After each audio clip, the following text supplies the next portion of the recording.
I'm Christy Duffy for Smart Trend News. In the financial sector, J.P. Morgan, Citigroup, and Bank of America all reporting their earnings last week. This week, Wells Fargo and Goldman Sachs will report on Tuesday and Wednesday, respectively. Meanwhile, an entire overhaul of the whole financial system just passing the Senate last week. With me to discuss all the news, earnings, and the financial regulation bill is Dick Bove of Rochdale Securities. Dick, welcome. Thank you. All right, Dick, taking a look at the three major financials that reported last week, J.P. Morgan exceeded estimates with an EPS of $1.09. Citigroup exceeded the street estimates as well with an EPS of 9 cents. And finally, Bank of America came in with a 27-cent EPS, also above street estimates. So all three came in above. What do these positive results say about the state of the banking industry?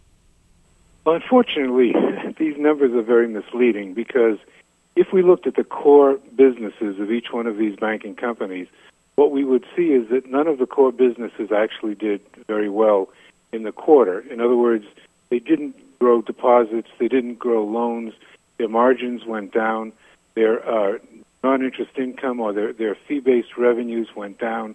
So that, if we looked at, as they say, those factors which drive the core business, none of them were any good, but not any one of these three companies. What they did essentially was that they lowered their loan loss provision, and more specifically, they didn't add money to the reserve at the rate perhaps that outsiders like myself think that they should have. So the net effect is by not adding money to the reserve when they should have, they were able to report unusually good earnings, even though they did not have a very good quarter on an operating basis if you look at the core elements of the companies. Now, what does that say about the business? It says essentially that in the second quarter, the business was having a lot of difficulty finding loans and maintaining margins. What it says for the future, however, is not very much. In other words, if we look at the income statement, it's a backward-looking device in which we see what they did. If we look at the company's balance sheets, we have an idea as to where they might be going in the future, and that view is actually quite positive. These companies have built up just a staggering amount of cash on their balance sheet. Citigroup has $184 billion in just pure cash deposited at the Federal Reserve on their balance sheet. Bank of America has $175 billion, and J.P. Morgan has about half that amount, so it's not up in the same position. The second thing that we see is that these companies have excess capital, and therefore the ability to leverage the balance sheet when the government allows them to do so is quite good. The third thing that we see is that their non-performing assets seem to be topping out and coming down. So the balance sheet, which we might argue is an indicator of the future, it was very positive for the quarter. The income statement, which I would argue is a look at the past, has a relatively poor view of where the banking industry stood. On balance, I would much rather be a buyer of these stocks at the present time than a seller. Richard, there's been some recent headlines regarding Bank of America and Citigroup particularly that I know you mentioned before our call that you found particularly interesting. Can you elaborate on what we were speaking about? Yes, I think that the Bank of America conference call was one of the most interesting that I've heard in a long time, and this was done last Friday. Basically, for the last 3 months, Brian Moynihan, who's been the CEO of Bank of America, has been going almost weekly to Washington in order to lobby to weaken the financial regulation bill. He was viewed by the President of the United States, to use a quote, as the only guy who gets it, the only banker who really understands, what's going on with the bill for the benefit of the country.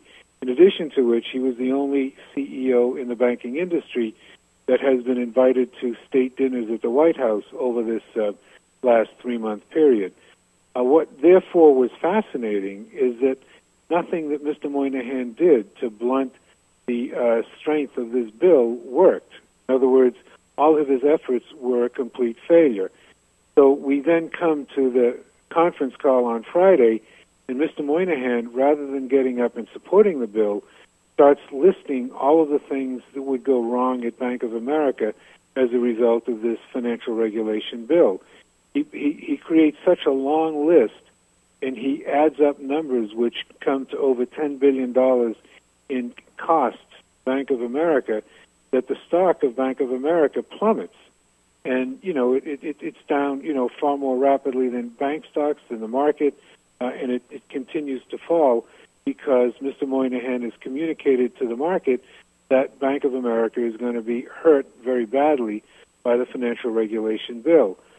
What is fascinating to me is that Bank of America will not be hurt that badly by the financial regulation bill. Bank of America has a number of tools in order to grow its revenues so that basically it will more than offset the costs created by this regulation bill. And therefore, it is very difficult for me to understand why Mr. Moynihan would do what he did, because he's killing the price of the stock and there is no reason for it. So that one is kind of fascinating to me at the present time. Why did he spend so much time lobbying it? I mean, I guess maybe this is a question that you're pondering on versus have the answer to, but why is he spending so much time in Washington if his company is going to be so slightly affected by the terms of the new bill? Well, because this Consumer Finance Protection Agency, which is being set up by the government, is likely to price fix, to control product release, and will increase the cost of, if you will, creating new banking products. And therefore, all of the bankers wanted this Consumer Financial Protection Agency not to be set up.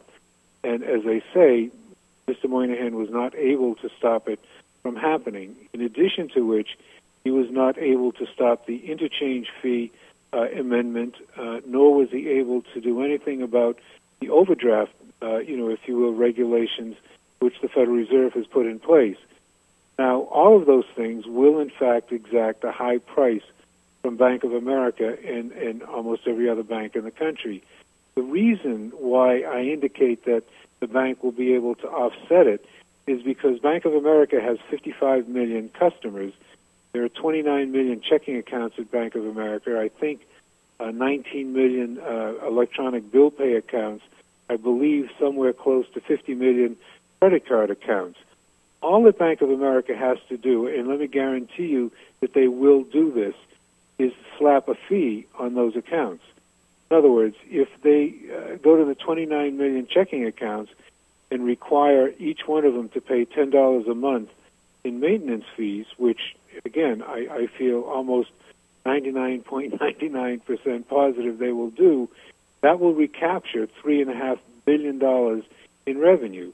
If they drop a $50 a year charge on having the credit card, if there's a $50 charge on having an automatic bill pay, they will get this money back. In addition to which, there are a number of other things that the bank is able to do to recover what they're going to lose as a result of the creation of the Consumer Finance Protection Agency. What the bank did was it explained everything that was going wrong, did not explain anything that they could do to offset it, and therefore caused a dramatic decline in the price. I think the stock is down almost 10% right now as a result of their statements. And I think that was unfortunate. It becomes even more interesting because when Citigroup's CEO, Vikram Pandit, spoke, about an hour later in his conference call, he basically listed all of the same issues and said that Citigroup would not be meaningfully impacted by any of them. Now, of course, Citigroup gets more than 60% of its business from overseas where there are no such rules. But even in the United States, Mr. Pandit felt that these costs could be absorbed. It's just fascinating to listen to both men, to see a totally different view of what the impact of this bill would be. And again, I am convinced that Mr. Moynihan may be reacting to the fact that he was unable to get any changes in this legislation, and he overdid it to the detriment of the shareholder. But it makes the stock awfully cheap and awfully attractive. So would this be a really good time for investors to jump in? You're saying Bank of America is not going to be extremely detrimented by the passing of this bill. They're down 10% on all the comments from Brian Moynihan. Is this a great time for investors to buy into the stock? I think it absolutely, definitely is. I think that, basically what we'll see is, month by month, more fees being announced by Bank of America and, by the way, other banks. I mean, for example, one of my clients mentioned to me a couple of days ago that he had an account at Citigroup for 20 years and never paid a dime in maintenance fees, and now he's paying $8 a month. What I think you can expect to see is that every American who's got a bank account anywhere in this country is now going to start paying a monthly maintenance fee. The industry is going to get back what the government took away, and therefore to overreact to this bill is, I think, a major mistake. The case of Citigroup, the thing so what you're saying is that the consumer will end up paying the fees from the financial regulation bill. This banking bill is so anti-consumer, so anti-American from my point of view, that it is staggering that any Congress could even contemplate thinking about such a bill, let alone actually pass it. Because we could spend a couple of days, listing all of the things that this bill does wrong. For example, one of the other things that it does is by forcing the banks to control the amount of capital at a much higher level relative to assets than in the past, it stops bank loans. In other words, if the banks have got to shrink their balance sheets, they're going to shrink their loans. When they shrink their loans, they're shrinking money supply. So if you take a look at M3, which the Fed doesn't publish anymore, but a number of other agencies do, you will see that the money supply of the United States is shrinking right now. And it's shrinking not because the Fed has high interest rates or the Fed has a difficult monetary policy. It's shrinking because bank capital ratios are too high. Banks are being forced to shrink their balance sheets. As they shrink their balance sheets, they reduce the loans outstanding.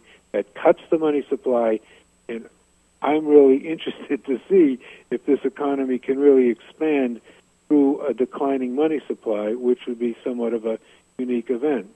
You're saying Citigroup and Bank of America may weather the storm quite well. However, what's to be said about the other banks in America? I mean, I guess my question would be, which bank out of all the top five, let's say JP Morgan, Citi, Bank of America, those two you said will be all right, Goldman Sachs, Wells Fargo, which of those will probably get the biggest beating from this bill?